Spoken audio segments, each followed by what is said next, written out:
Well, Oliver with you again, bringing to you vlog number 11 in the series, The Jesus You Never Knew. Of course, we had, as we have mentioned in every vlog, what we are concerned about in these vlogs is not the people that Jesus met, and we have a lot of that in the Gospels, and a lot of work has gone into by missiologists and biblical scholars with respect to the four Gospels and the people that Jesus met. However, what we are more concerned about in these vlogs is the Jesus that people met, and that's taking a different slant on it. So the title of this vlog is, what did Jesus really come to do? What was the nativity scene all about? Was it about the baby in the manger? What was it about? This Jesus that came well, of course, we just celebrated the Christmas season. What did Jesus really come to do? I want to lift a passage of scripture, and it is Luke 4:18 through 19.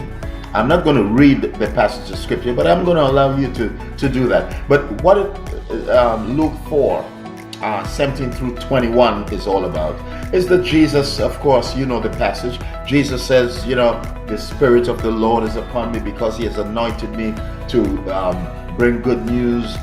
He has anointed me to deliver those that are in prison, to visit them that are in prison, to feed the hungry, to clothe the naked, and to preach the acceptable year of the Lord. And that's what I want to take to you today. Of course, it is a passage that Jesus used from Isaiah 61. Of course, there are two passages that juxtaposed here, Isaiah 58 and Isaiah 61, but they differ. Jesus came to announce the Jubilee. So I want to take a few moments here in this vlog to explain to you what the Jubilee was all about. If Jesus came to celebrate and to announce the Jubilee, what is the Jubilee all about? Brothers and sisters, the Jubilee is found in Leviticus 25, 8 through 55. It's a lengthy passage, but it gives us an idea of what this Jubilee was all about. The Hebrew word, of course, the Jubilee is the seventh sabbatical year. 7 by 7 is 49, so the Jubilee came on the 50th year. Of course, the ram's horn was blown, but there are 4 provisions of the Jubilee.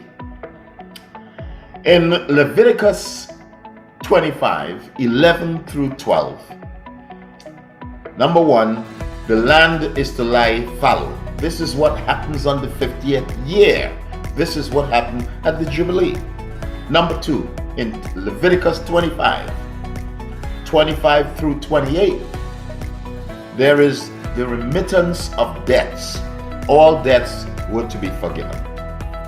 Number 3, Leviticus 25, 29, and a few other passages, there's the liberation of slaves. All slaves were to be set free. And Leviticus 25, 23, 22, 24, there is the return of the land. So therefore, Jesus is saying that you guys have not observed the Jubilee. According to Josephus, the great historian, the Jubilee year was AD 26 to 27. The Jewish nation in Jesus' time is important to look to so that at least we can understand what Jubilee must have meant. If the people of God observed the Jubilee, what will happen? So let's look at the context in which Jesus came. 50%, let's consider the farmers at that particular time. What was happening to the people who were farming the land? This is what happens. 50% of the harvest went to the landowner. 25% of the harvest went as land tax to the Herodian kings and the Roman government. 10% went to the Jewish authorities to run the temple. 3% went to the village to maintain village life. Each farmer then received 12% of his income on which the family had to live for the entire year. This is the nation that Jesus met.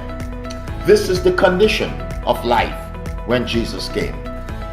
Israel, of course, at that time was dominated by Rome, but Rome basically allowed each nation, it had conquered considerable power as to how they ran the affairs of the nation. So this sabbatical year, or the Jubilee, let's look at 4 stories that Jesus cited.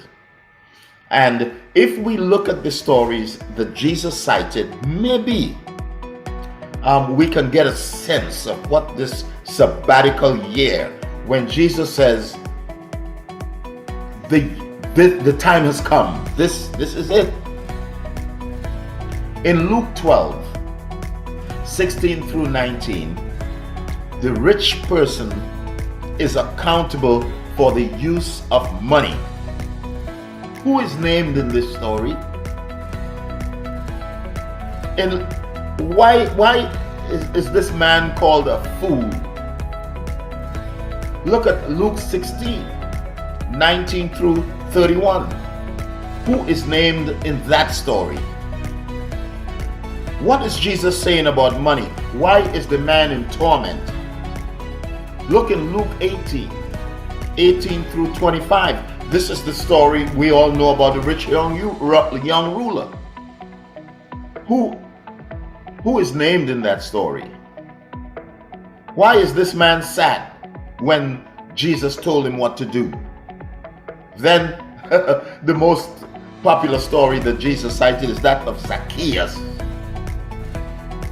He makes restitution, but what is Jesus saying about Zacchaeus?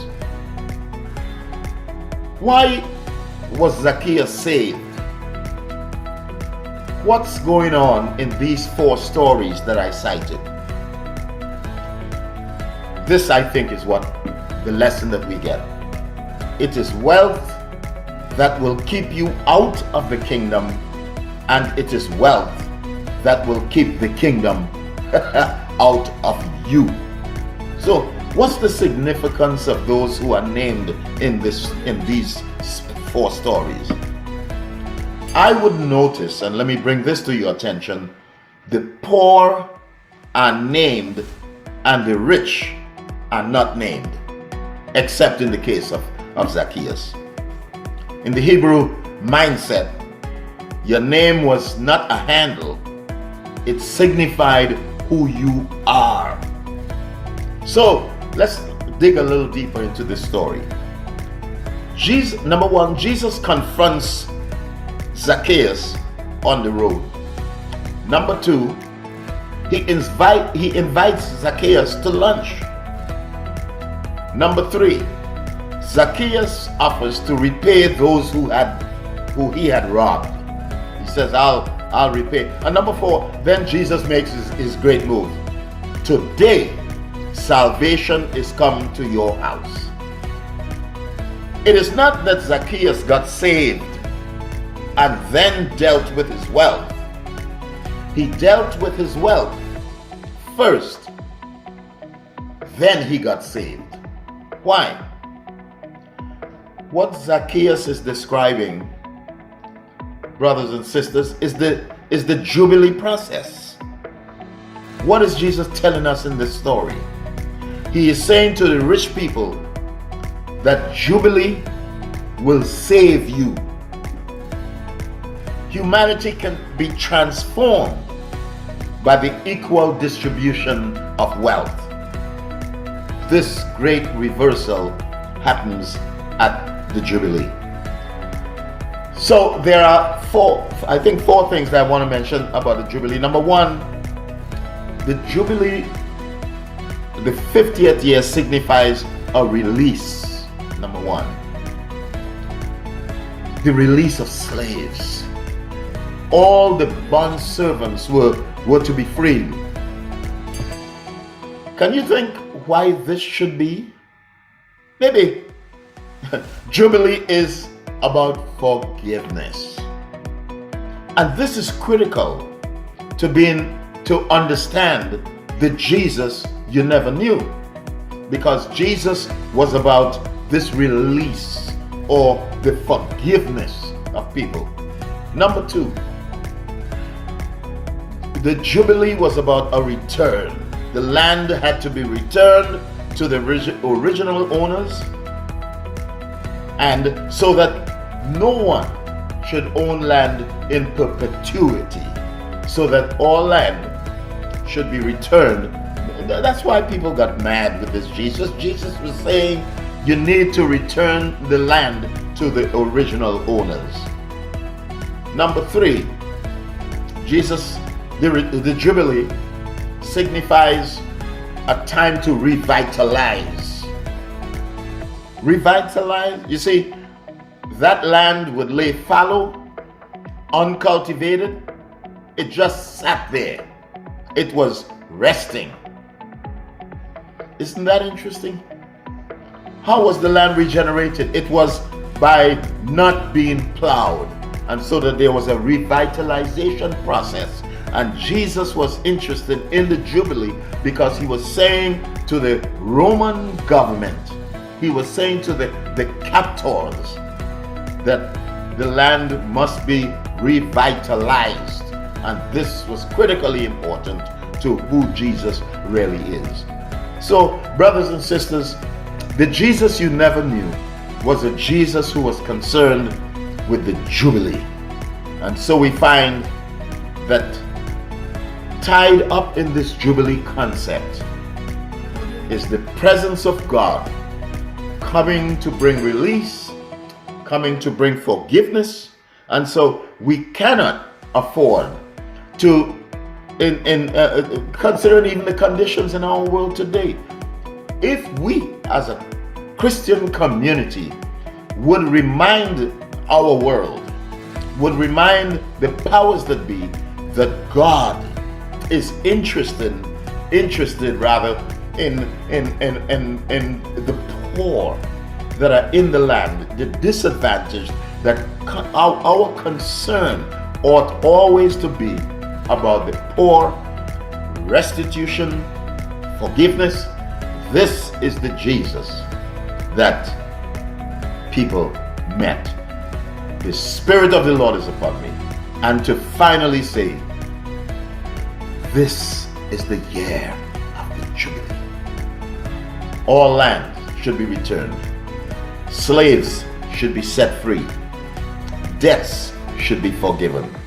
Could we not, by our own attitude, by our own mission statement, proclaim to the world that the Jesus that people met was the Jesus who was concerned about the reconstitution of the Jubilee, the 50th year in which God comes and God turns our kingdom upside down. So we welcome you to the upside down kingdom, the Shalom community that Jesus came to bring.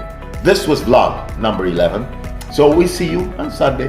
God bless you and you have a great day.